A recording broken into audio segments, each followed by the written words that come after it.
Buenos días, doctores. El día de hoy me presento.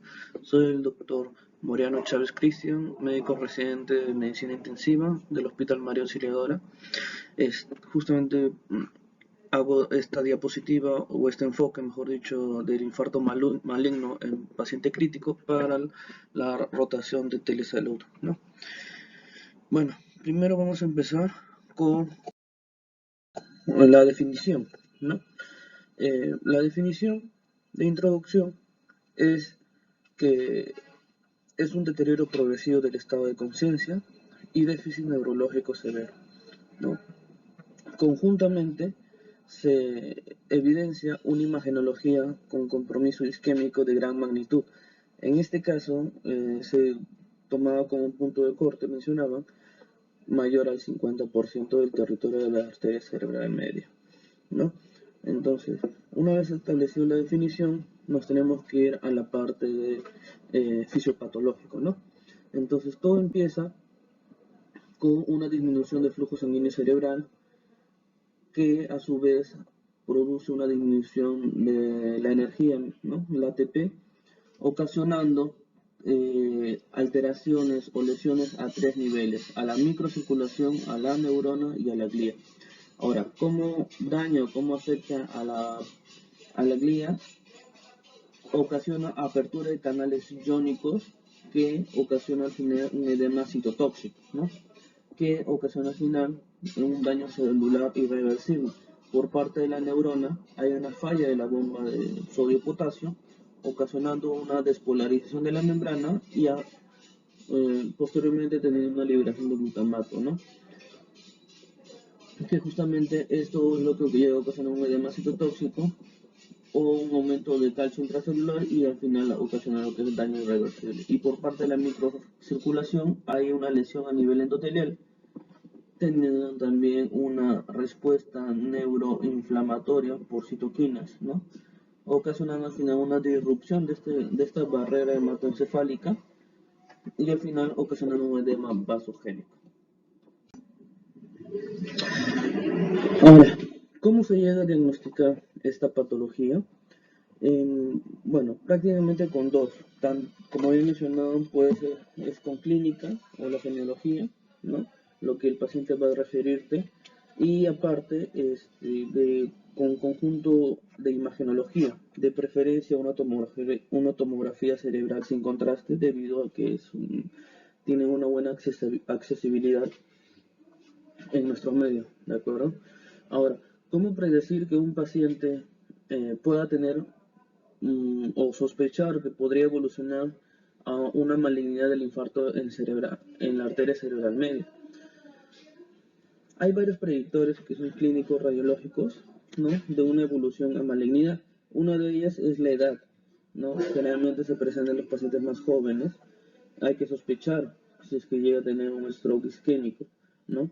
Hipertensión arterial, altas puntuaciones de la escala el NIS, que su punto de corte generalmente es mayor a 18, 19, incluso está también presenta una depresión de conciencia asociada a náuseas, vómitos, asimetría pupilar, fiebre. Y los predictores radiológicos en la tomografía es un mayor del 50% del compromiso del territorio de la arteria cerebral media, ¿no? También en la tomografía se podría incluso cuantificar el volumen del infarto, siendo un punto de corto mayor a 82 centímetros cúbicos. Paciente que sufre también insuficiencia cardíaca, en la tomografía que se evidencia mayor a 5 milímetros de desviación de línea media y una afectación también simultánea de otros territorios vasculares, ¿no? Ya sea la parte posterior o la anterior. Acá justamente hay unos signos tempranos, ¿no? De la arteria cerebral isquémica en la arteria cerebral media en tomografía, donde mencionan justamente el signo de la cuerda hiperdensa, ¿no? ¿Qué significa esto? Que es en la tomografía, en tu paciente en el territorio de la arteria cerebral media, hay una línea hiperdensa, ¿no? Que justamente se presenta en lo que vendría a ser el territorio vascular de la arteria cerebral media, ¿no? Hacia los tejidos adyacentes. Y este signo de la cuerda hiperdensa es muy importante porque te puede ayudar a predecir justamente lo que es el ACV maligno. Disminución de la densidad. ¿Cómo se puede ver? Cuando hay una atenuación del núcleo lenticular. Otra también es pérdida entre la diferenciación de la sustancia gris y la sustancia blanca, borramiento de los surcos, compresión ventricular. Ahora, una vez diagnosticado al paciente, se debe velar por el tratamiento del mismo. Entonces, hay dos tratamientos, uno que es médico y otro que es quirúrgico. Por parte de medicina intensiva, básicamente es el tratamiento neurointensivo, que es evitar las lesiones secundarias, ¿no? ¿Cómo evitamos las lesiones secundarias? Con la 6N, ¿no? Es una mnemotecnia que abarca justamente lo que vendría a ser la normotermia, evitar fiebres, ¿no? En los pacientes, mayor a 37.5 evitarlos, normonatremia, un sodio entre 135 y 145 mil equivalentes, normoglicemia entre 140 y 150 miligramos por decilitro, también normocapnia, evitar las hipercapnias entre valor que hay que tener en cuenta entre 35 y 45 debido a que la alteración del CO2 puede haber una vasoconstricción o una vasodilatación y esto a su vez ocasiona una alteración del flujo sanguíneo cerebral y hay mayor lesión, ¿no? Mayor isquemia. Incluso la zona de penumbra que se evidencia en las tomografías se podría aumentar y la lesión neurológica aumenta, ¿no? El penúltimo sería una normoxemia, mantener una saturación de oxígeno mayor al 92% para evitar justamente lo que vendría a ser muerte celular, y la normovolemia, porque en pacientes con justamente un balance positivo, diario o acumulativo, tienen mayor mortalidad, ¿no? Y mayor lesiones de órgano diana, o sea, ya sea renal, pulmonar, ¿no? Entonces, acá tenemos que ver otro punto.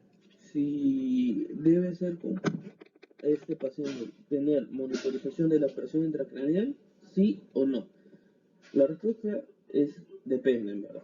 Pero hay artículos que avalan diciendo que sí, deberían monitorizar la presión intracraneal para evitar lesiones o secuelas, mejor dicho, del mismo ACV isquémico por la arteria cerebral media, ¿no?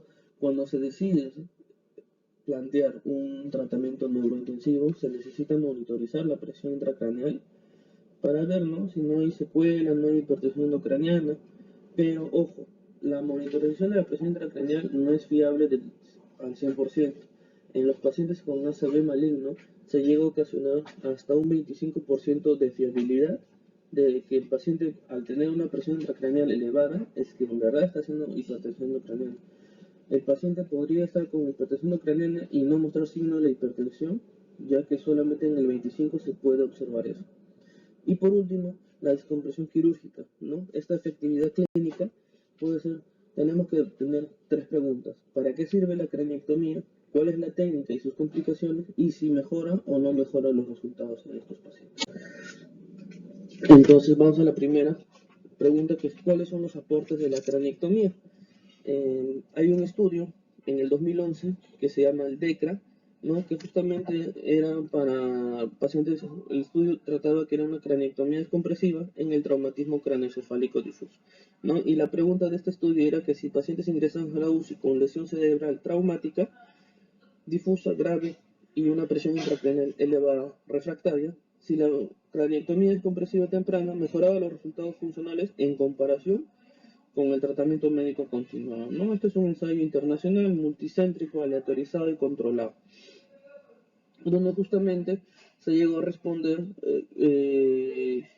que justamente la craniectomía descompresiva, si bien no mejoraba a veces la mortalidad, lo que sí ayudaba mucho a la disminución de la presión intracraneal. Al final, la conclusión de este estudio era que en adultos con lesión cerebral traumática difusa, grave y hipertensión endocraniana eh, refractaria, la craniotomía descompresiva bifrontotemporoparietal temprana disminuyó justamente la presión intracraneal y la duración de la estancia en la UCI, pero por desgracia se llegó a asociar con resultados desfavorables a los 6 meses, ¿no?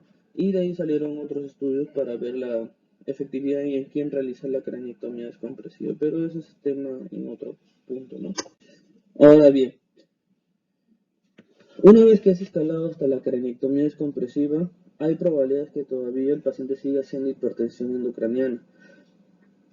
Entonces, ¿qué hacer en el momento que tu paciente comienza a hacer hipertensión endocraniana, a pesar de que ya le hicieron una cranectomía extensa en neurocirugía, ¿no? Entonces, el último paso vendría a ser la necrosectomía, que justamente se llega a realizar en los pacientes que hay una desviación de línea media mayor a 10 milímetros y que a pesar de la cranectomía descompresiva ocasiona una presión intracraneal mayor a 20 milímetros de mercurio. Entonces, básicamente, cuando tú haces una cranectomía descompresiva, el objetivo es mantener estos valores, ¿no? La desviación de línea media, si es que llega a haber desviación, que sea menor a 10 milímetros, y si tiene presión intracraneal elevada, tiene que tenerlo a menor a 20 milímetros. Muy por fuera de esos dos valores, es indicativo para necrosectomía. Y bueno, como conclusión, el infarto maligno de esta arteria cerebral media es una condición devastadora, ¿no? Con hasta el 80% de la mortalidad en pacientes tratados con forma conservadora. Es de ahí la importancia, ¿no?, de conocer esta patología, debido a que no solamente causa alta mortalidad, sino también alta morbilidad, dependiendo de los factores que les mencioné previamente, ¿no? La edad, por ejemplo, los factores asociados también, las comorbilidades del paciente, ¿no? Su fisiopatología se llega a caracterizar justamente por un rápido desarrollo, ¿no?, de un edema citotóxico, que por desgracia el edema citotóxico no se puede tratar con, la, con el tratamiento osmoterápico, ¿no?, que se llega a hacer en la UCI, ya sea con manitol o con cloruro hipersodio, ¿no?, al 5, al 7.5%. También hay una alteración de la barrera hematoencefálica, como yo previamente mencionaba, por la lesión, o mejor dicho, por la disminución del ATP, pues, ¿no? Y al final, el posterior desarrollo de edema vasogénico, que llega a producir justamente un aumento de la presión intracraneal. El cuadro clínico, por desgracia, es severo, y con la ayuda de las neuroimágenes es indicativo de la progresión del infarto maligno y con aumento de la presión intracraneal, ¿no? Se debe incluso tener en cuenta o tener especial atención a las primeras horas de la evolución del paciente y siempre evaluar al paciente si presenta predictores clínicos y luego signos clínicos de un aumento de la presión intracraneal, ¿no? Las opciones, como había mencionado, los tratamientos del infarto maligno incluyen medidas generales para eliminar lo que es el alcance del edema cerebral, pero justamente estas terapias no habían sido eficaces, ¿no? Básicamente la única terapia efectiva vendría a ser la craniotomía descompresiva, por ende es la terapia quirúrgica, ¿no? Y cada paciente debe ser evaluado particularmente y tratado en función de su interconsulta con neurocirugía, ¿no?, fundamental para la evolución favorable del paciente. Eso sería todo por mi aporte. Gracias.